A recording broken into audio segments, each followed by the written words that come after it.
Welcome to What's Up, Bolts. I'm Fernando Ramirez. That means that's Dan and Dago, but there's no smile on that face. That must mean the Chargers suffered a loss 37-23 against the Seattle Seahawks. Um, just right off the bat, Dan, just what do you think went wrong in today's game? Well, personally, what went wrong was like I told you real quick off screen, and I've taken heat from this in the chat with the boys and the COMPAS chat also. But I thought this was another game where like the defense gave the offense opportunities to kind of come back in it, even though the defense was put in some bad situations. Like you go down 17 early, one of them was they get a pick, can't do nothing, and then they come down and score, I think, or something to the nature. Then they have turnovers and they have to come out on a short field. So that's already tough enough.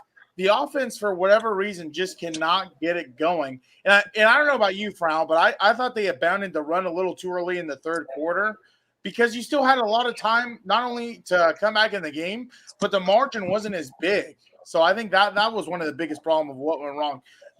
And here's the other thing that I might take heat for, but I'm going to say this before I say what I want to say.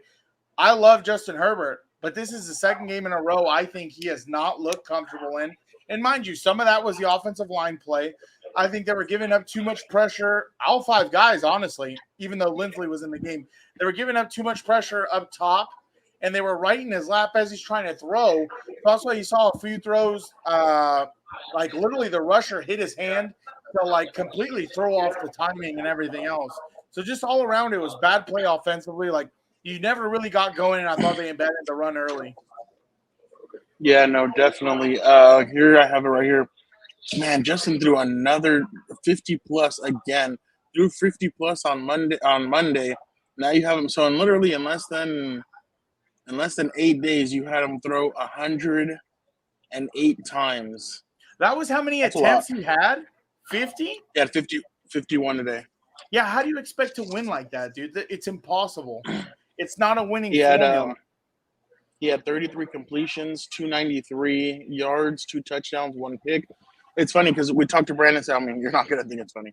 We talked to Brandon Staley after the game, and we asked him, so what? Oh, before I get into that, he said that Chris Rump's hip and the ankle injury or knee isn't that serious. He thinks it's not that serious. He said that the J.C. Jackson injury was significant, and the Mike Williams one, we don't know yet. They're going to know more tomorrow, but Mike did walk out in a walking boot. I saw him walk out in a walking boot, which it could mean any certain amount of days. And for people wondering, if you have not seen my tweet yet, Keenan Allen told us that the reason why he didn't play in the second half was because he was on a pitch count, and the Chargers did not want to exceed the pitch count. So that is why Keenan Allen did not play in the second half, because they didn't want him to exceed it and get hurt right before the bye week. So that is why he did not. That is why he did not go a little bit longer than people expected. So that's the news. But basically, what Staley told us after the game is that he felt like Herbert had way too much pressure on him, and that they weren't able to run the ball consistently because the offensive line was not doing. He basically said it started up front. I think we got beat up front. So, I mean, that's basic coach's terms for we got our asses kicked up front. Yeah. And that's basically what he was saying, that they got beat up front. They couldn't run the football. Well, heck, you couldn't barely throw the football either. If you look at it right here, Austin Eckler, 12 catches for 96 yards. Mike Williams, 7 for 86. Gerald Everett, 7 for 63. And then there's a huge drop-off. DeAndre Carter, 3 for 37. Keenan Allen, 2 for 11.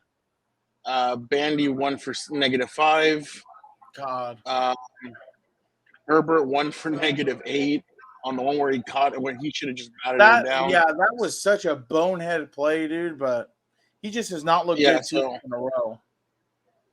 So there you have it. I mean, it's just it's bad all around, and it's kind of like you start questioning and you're like, well, what the heck is going on? Like, why is the offense not playing well? It could be that the injuries are starting to catch up, but the players don't believe it. They believe that they have the players, they have everything to put it together. It's just that they need to put it together. But it's like, okay, but how? Like, how are you going to put it together? And that's the thing that I think they still don't know. But yeah, he basically said it was up front. I mean, Austin Eckler had 9 carries for 31 yards. His longest was 13 yards. Sonny Michel 2 carries for 5 yards. Isaiah Spiller 1 carry for -5 yards. I'm surprised they didn't use Isaiah Spiller a little bit more. Oh, I didn't Like you would even have see him thought go in. he had a -5 yard run, but I would have thought that maybe he would have wanted a little bit. They might have just said, "Hey, F it, go in there and let's see what you got." Well, because you But they have to didn't, give which Austin Eckler spells, dude. You can't expect him to go every single down running and catching out of the backfield. Like, he's going to get tired. Just like you have to give him different looks, dude. You've got to move him around like we used to.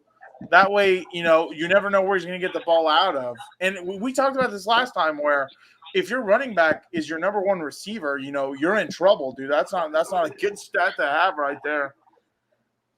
yeah. Yeah, no, it was just battle around. But then you look at it and it's like the defense just couldn't get it going either. I mean, Geno Smith, 20 for 27, 210 yards, 2 touchdowns. He only had 7 incompletions. Yeah. 7. Kenneth Walker, 23 carries, 168 yards, 2 touchdowns. Yeah, and that's another thing that we've been talking. That's another thing that we've been talking about. It's like the defense keeps on giving up, and I know you're saying that the defense kind of held their own. They did at times when the Chargers needed the ball back, they would get the ball back, but it seemed like the offense just couldn't do anything with it. But no, this is just another example of another big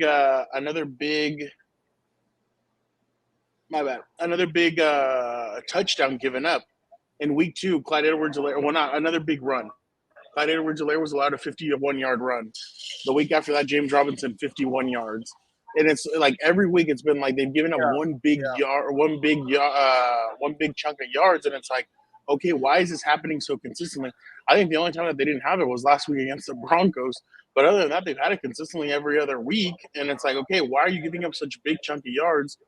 And Brandon Staley said he thinks it's lack of concentration, but it's kind of like, okay, but now it's happening consistently almost. Like the only time it didn't happen was last week.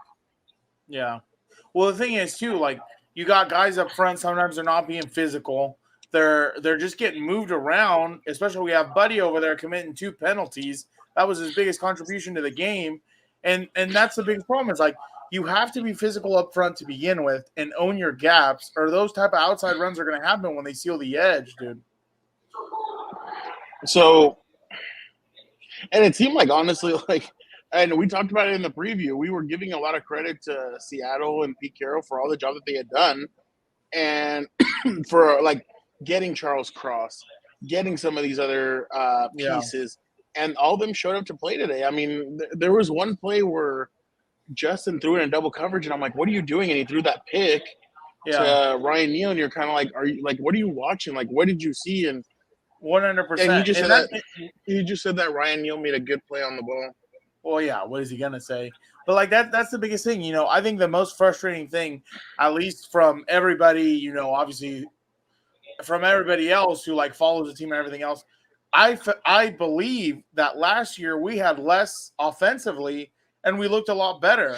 And this year where you kind of have a little more all around the team, we haven't looked the Chargers haven't looked as good at all like throughout the season. It's like and the other problem is this is another Super Bowl winning head coach who essentially takes your lunch and at home again.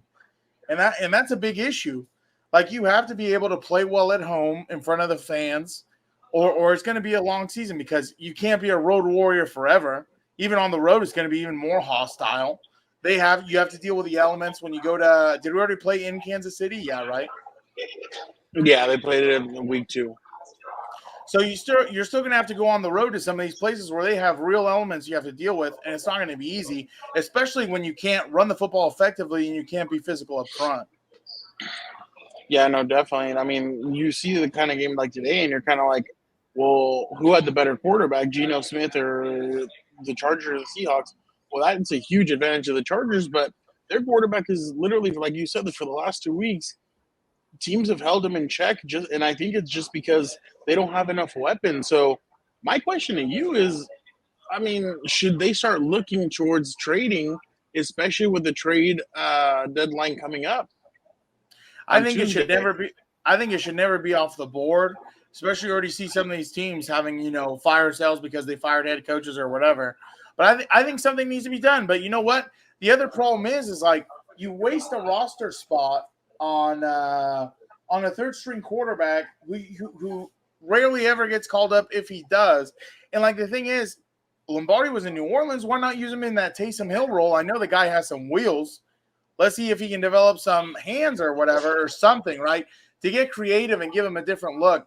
But right now, with some of the receivers the Chargers have and everything else, it's not going to cut it. This offensive game plan is not going to cut it because not only do you go down 17 points early, but then it's like when you start trying to inch back, you can't put it together in crucial moments. And that's going to be disastrous football come November, December, and January. If I can be completely honest, Dan, if Mike is out longer than 3 weeks, you got to go get somebody. Plain and simple. You're not going to survive. But who You're not do going you to survive. When does the trade deadline end or what? Tuesday. This upcoming Tuesday? Yeah. Oh, and Tyron Johnson already got signed by somebody, right, or no? Tyron Johnson, no, you need something else. I honestly. Yeah, but I mean, just historically with this team, they're not going to trade not only not draft capital, but they're not going to trade key players to get. What if the fire under your ass is starting to light? That's the big if, right? Because you don't even know how hot it is. Well, I can tell. Seeing me too. Yeah, I think it's starting to. Heat up. But no, the reason why I ask is because if you look at it, like you were able to survive without Mike or without Keenan, but what Mike does, you're not going to be able to survive. And I just don't see. I don't see it from Michael Bandy, 1 catch, -5 yards. Yeah. Jason Moore, 1 catch, 5 yards. DeAndre Carter, 3 catches, 37 yards. I don't see it anywhere here. You can even go and look at during the season. They don't have anything behind Keenan and Mike. And I'm sorry, even Joshua Palmer, I just don't see it. But I don't see him either, especially because he's hurt now. He's hurt now, and I mean, obviously, it's a concussion. I hope he gets better and everything. But you just don't see it. You don't see it from him. You haven't seen it. Like you've seen it at times. You've seen glimpses, but you haven't seen it consistently. And that's the thing that the Chargers lack on offense, on defense, on special teams, consistency. Yeah. And yes, I'm banging the table, and that's why my screen is moving. But that's the problem. You're not seeing the consistency that you're seeing from other teams or from other offenses, and that's what's hurting this team. If you have to expend a second-round draft pick to go get a Chase Claypool, who the Pittsburgh Steelers are trying to drown, Chase Claypool is exactly like Mike and like Keenan. He's not fast. I get it.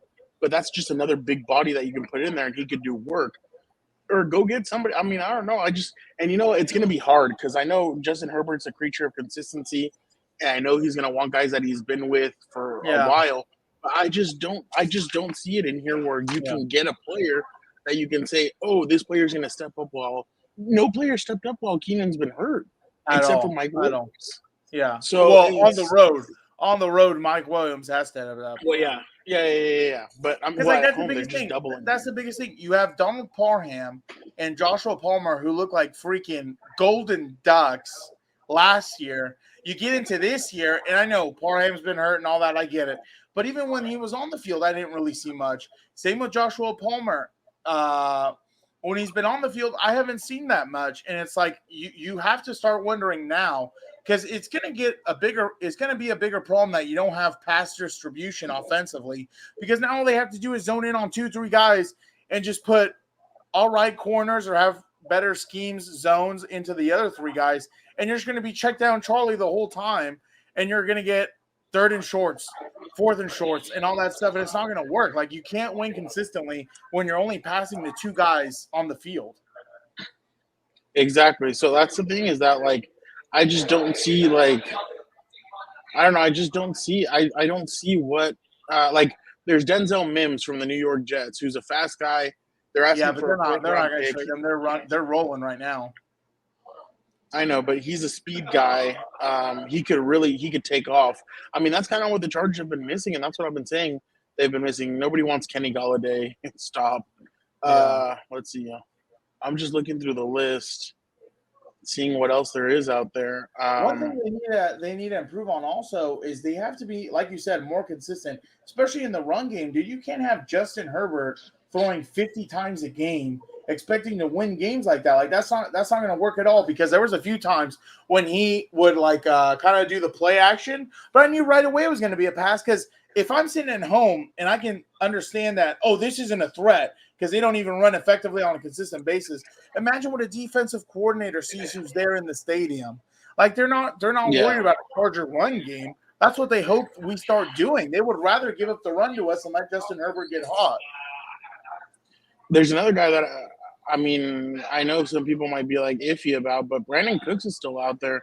28 catches, 201 yards. He cooked the Chargers 7 receptions, 57 yards, and a touchdown.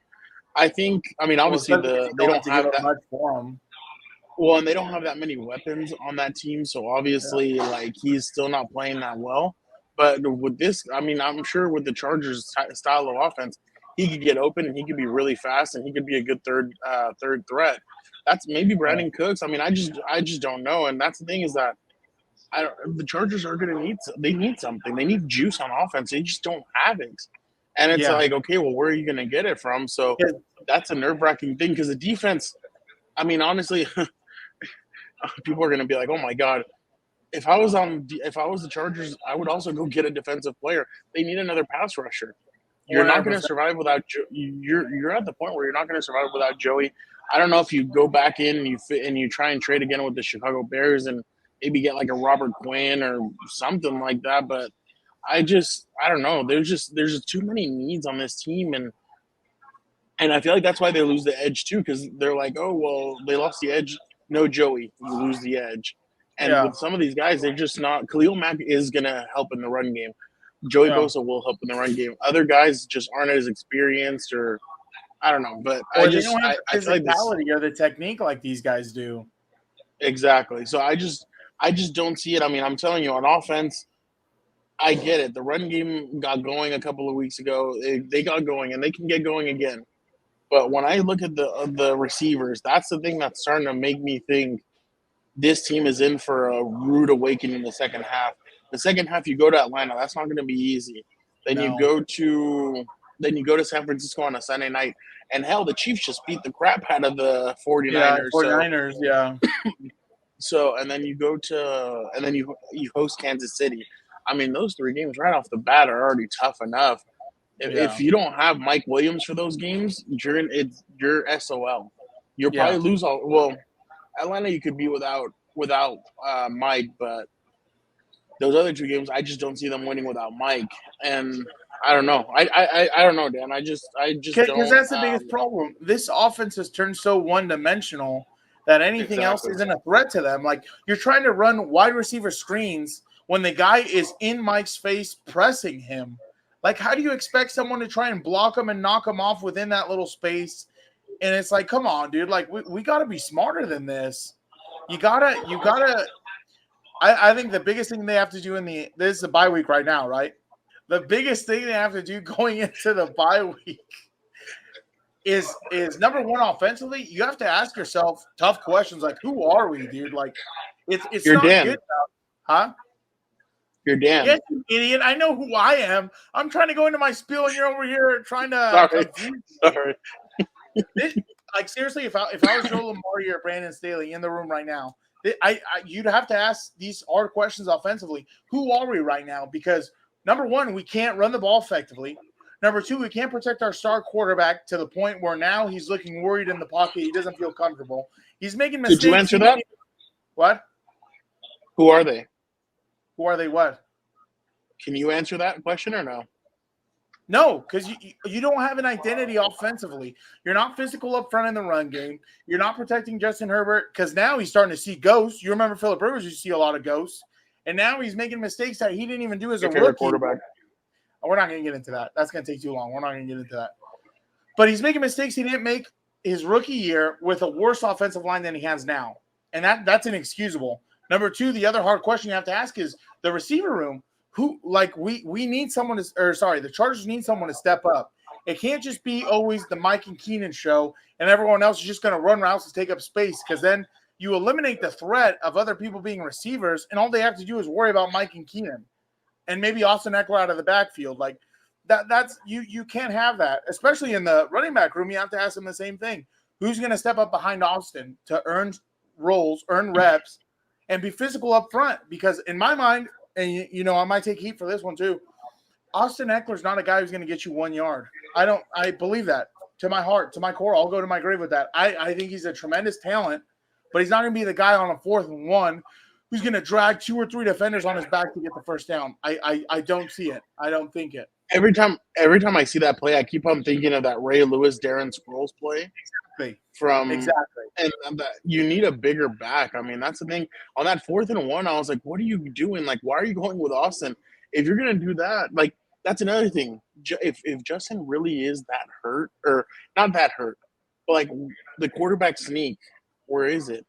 Like, hell, If anything, do what Kansas City and all those other teams are doing. You can't just have somebody, a tight end, I guess, come in and take a snap. Where the tight end comes in and takes a snap and because what tight end are you trusting? What tight end are you trusting? No, I know. Everett I know. Passes, But I just mean like your quarterback's not well enough to be able to do a quarterback sneak. Like that's another question. Is like, well, how healthy is he if he can't take a quarterback sneak? Because he wasn't on the injury report. So I'm wondering, like, if he can't, why not quarterback sneak him? He's huge. So that's another question that they need to ask. But here's what Brandon Staley had to say about the bye week and kind of what this time is going to be all about. I think what I told them, exactly what I told them, is that we're 4-3. And the reality is through 7 games, we've had to fight really hard to be 4-3. And we've endured a lot. And our season is in front of us, which is the truth. And the reason why we are 4-3 and not 5-2 is because we didn't play good enough football today. We didn't coach well enough today. And what we need to do is get rested, take advantage of the bye and get rested, and then come back as a team and really focus on playing the way we're capable of playing. And today certainly was not it. Thoughts? And that's the thing. Everything he said was correct, right? And I don't care if I take flack. I still like Brandon Staley a lot. I think he's really improved the defense last year to this year. But, I think the only thing my biggest thing into the bye week, if I was in his shoes right now, is I would be in, Lombardi in the office and saying, we need to fix this. Like if it was a problem we had yesterday, like you have to have that sense of urgency in the building, because this is supposed to the window to fix it or to win it, fix it and win it. Try and turn a, for lack of a better term, losing franchise around. But it's like you not only wasted the first few years of Justin Herbert's rookie contract deal, so I think we have to pay him next year. You don't have to. He still has his 5th-year option, but a lot of teams are trying to do that after the 3rd year. Yeah, exactly. Which, I mean, that you can win or whatever.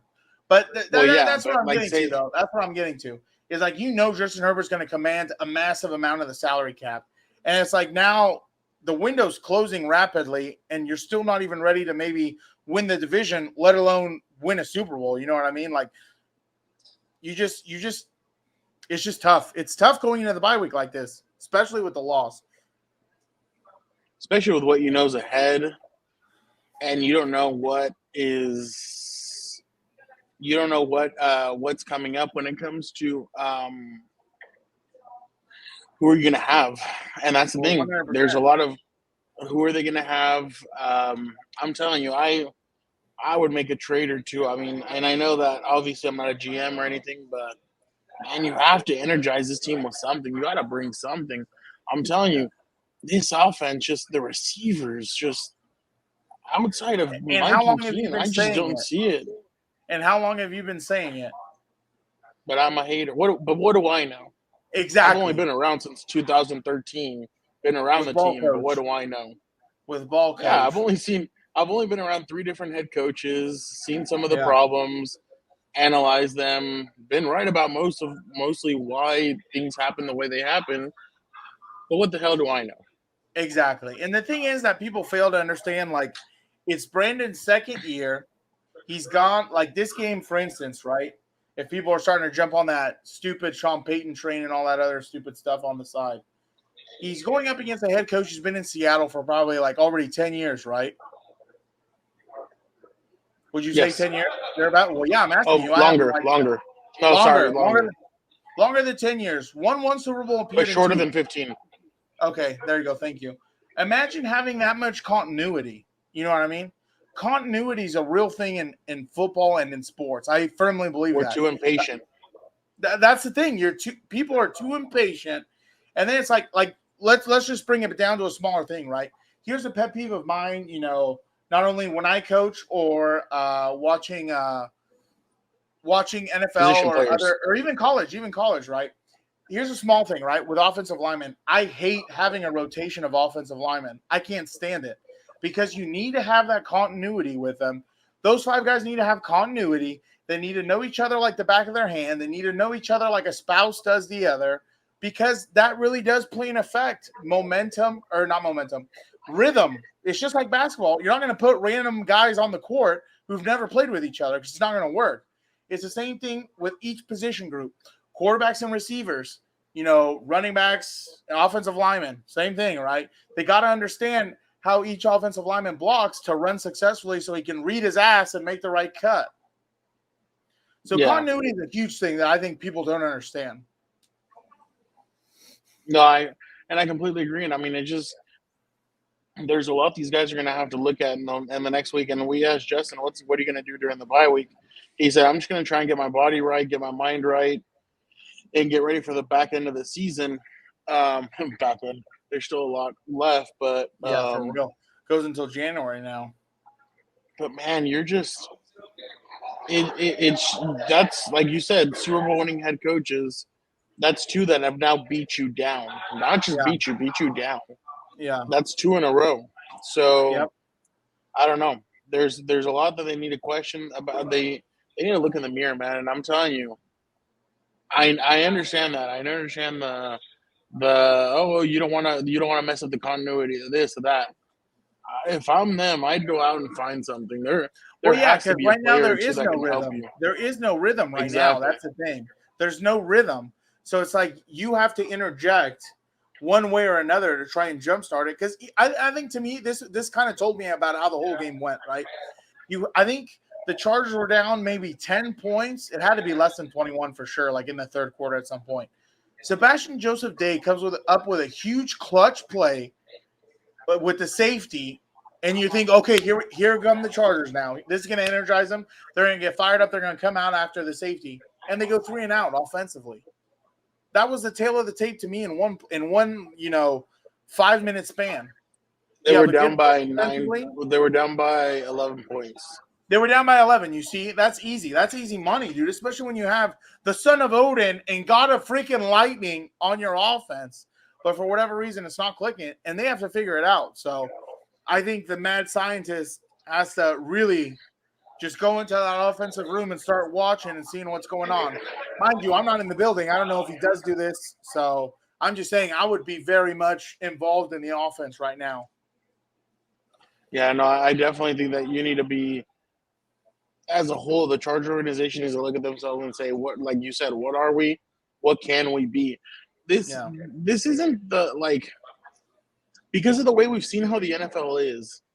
I don't think the Chargers should be discouraged at all that they're 4-3. No. I'm not on that. No.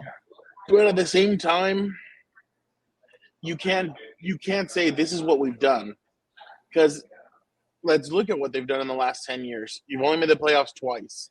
You've never won the division. This is the year that you could potentially be the first time that you win the division. Go out and do something that you've never done. Go make a trade. Go bring in a guy. Go do something like that. But, I mean, I don't know. And, I mean, I know some people will be like, oh, why are you trying to play GM? It's not that I'm trying to play GM. I just feel like this team needs something. It needs a shot of adrenaline. And maybe bringing in a new guy, maybe bringing in 1 or 2 players may kick up the adrenaline, but who knows? It's really interesting to say the least. But Well, that's the thing, right? I- What's the definition of insanity? Doing the same thing Doing the year same after thing year twice. and expecting a different result. So it's like, why I not? agree. What else? Like, Yeah. the problem is today you lost. Chiefs won, so they're already ahead of game. Then the Broncos lost at least, but then the Raiders won today, so they're what, 3-4, 2-4.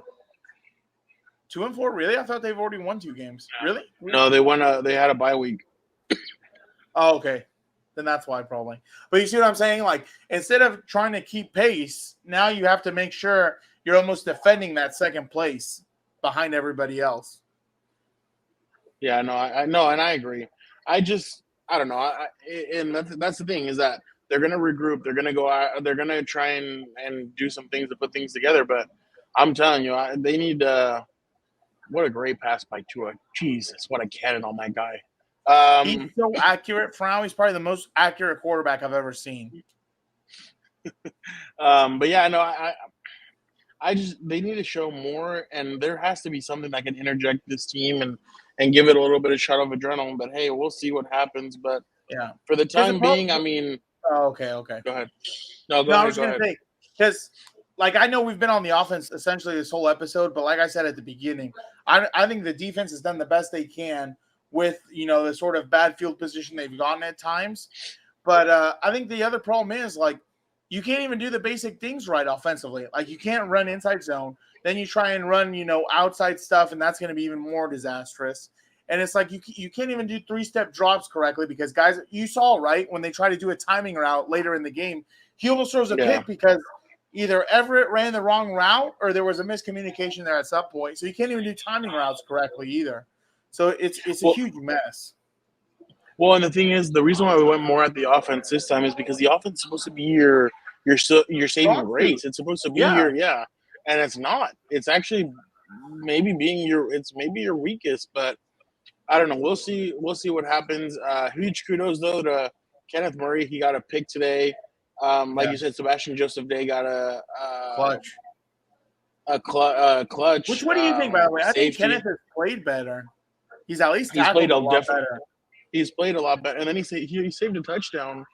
On one of those plays where he went up and I think they were trying to do a screen pass to Tyler Lockett, and he came up and he tackled Tyler Lockett. So but yeah, for the time being, I got to get out of here because if not, I need to keep on writing, putting some stuff together. But Dan, another great episode. It's too bad that the Chargers lost 37-23. Don't forget to check out House of Horns. Those guys are on their bye. Oh, and speaking of bye week, the Chargers will be on their bye week this week. Dan and I may do an episode later this week just to kind of review the first half of the first few games of the season. We may jump on that, maybe release it either Wednesday or release it Thursday. But there will be after that there will be no episodes, and so Dan and I can rest. Then obviously check out House of Horns. Those guys, the Rams play the 49ers next weekend. That'll be a very interesting game. And then obviously Combat COMPAS. I think Gilbert and I will be doing a mini preview of the Saudi Arabia pay-per-view with Roman Reigns and Logan Paul headlining. And is there a rift in the bloodline with Jey Uso? Man, I don't know, but we'll see. But for Dan and Dago, I'm Fernando Ramirez. Thank you guys so much, and we're out. It's going to be a long bye week.